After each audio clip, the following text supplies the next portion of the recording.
this is a safe place. And whomever is here, I want you to know that this is a safe place. We don't judge, but we meet one another where they are. This is the Remnant by Design, and I'm your host, Elizabeth. And today I'm going to be talking about something very personal to me. To you, it might be tea, or like in my country, we call it sha. But for me, it reveals some very dark times in my life.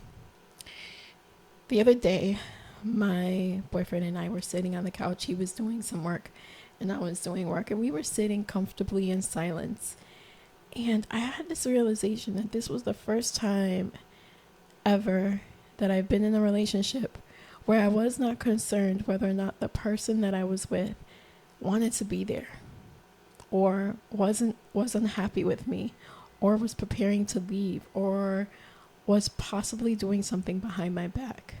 Now, to give you a background to this trauma that I carried, as a child, I spent a lot of time in the hospital, and because my parents could not get time off like that, I spent most of the day by myself with the nursing staff. This is why I have so much love and respect for nurses, because at a time in my life where I needed the nurturing, they were there for me. And so I love nurses.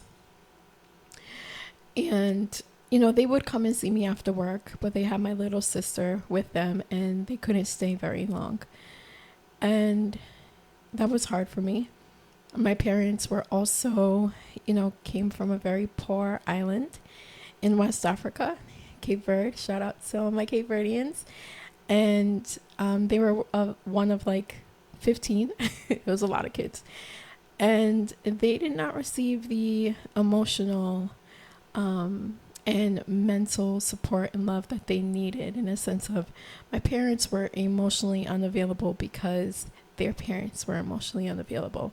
My parents are good parents. They came with the idea, which was taught to them, of providing the very best that you can, even if it means that you go without. And so, but being a child that dealt with a lot of like physical problems, a lot of like health problems, and being bullied a lot as a child, I needed the emotional nurturing. But unfortunately, I did not receive it. And so there was a sense of abandonment there, emotional abandonment and physical abandonment, and not really quite understanding, why I was alone so much in the hospital or when I was bedridden. And I would just be in bed all day. And that transferred over into my romantic relationships. I was the kind of woman that you would call crazy. There was some crazy there that was so afraid of being left. I was so afraid of the abandonment that it caused this anxiety in me. Like, it caused this my behavior was like, I needed to constantly check in to make sure they wanted to stay. I constantly needed to talk about the relationship and where we were so that I could have a peace of mind. When things went down, it was like I had to rehash it over and over and over again. I know some of y'all are probably listening to this and being like, I can't stand people that do that. There's a reason for it, guys. There is a reason for it. And my reason, may not make sense to you. But my reason is that I was not heard. And I grew up in the world where my feelings didn't matter. My thoughts really didn't matter. They were not addressed. And so if I was given the space to talk about a thing, it was just so big for me. And I would feel like I was too much. And I was afraid that they would leave me, or they no longer was interested in me. I did not find myself worthy for someone to want to be with me. And I'm not going to cry, because if you watch my TikTok video, any video you want, all I do is cry. I am not going to cry on this podcast, y'all. I'm not going to cry on this podcast. And so, yeah, it caused a lot of problems, and it caused me a lot of anxiety and stress, because I ended up dating men that were emotionally unavailable. I dated men, which sounds crazy, that will leave for days at a time, go out and not come back the next day, or go out and not come back for several days, and I wanted to hear from them. And y'all, that kind of stress. And what I was doing was because my trauma was not addressed, because I was carrying this trauma of abandonment and I had abandonment issues, I was attracting that in my relationships. And it wasn't until I decided that I was no longer going to attract that and I dealt with that trauma that I met someone who makes me feel very safe, and I'm not worried about whether or not they want to be here or want to be with me. And that feels really good, y'all.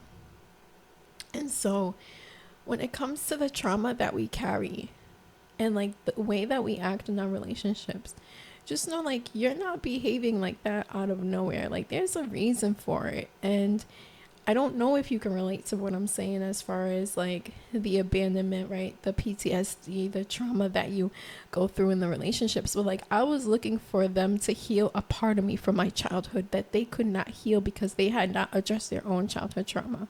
They were emotionally unavailable because of something from their childhood, something from their upbringing, right?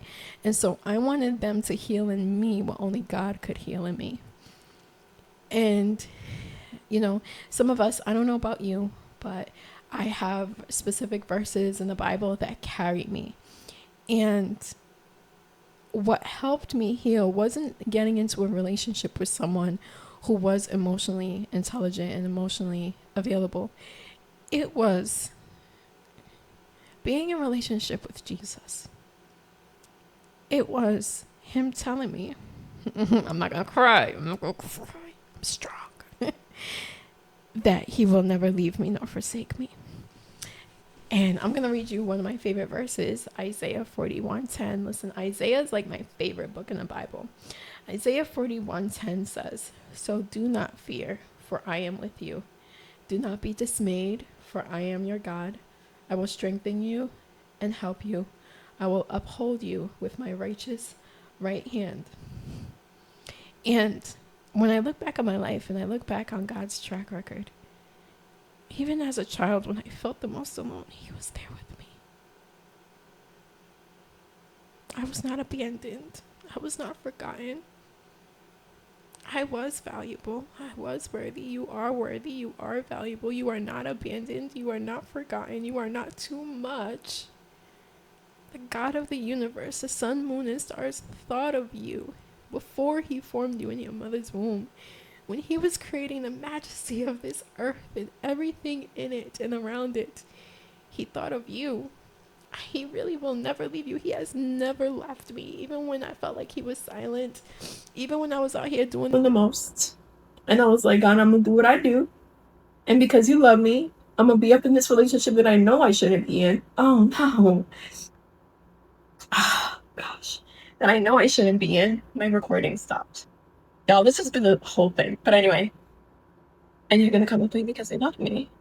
And even when I was doing the most out here in these streets, even when I was acting up, he was with me.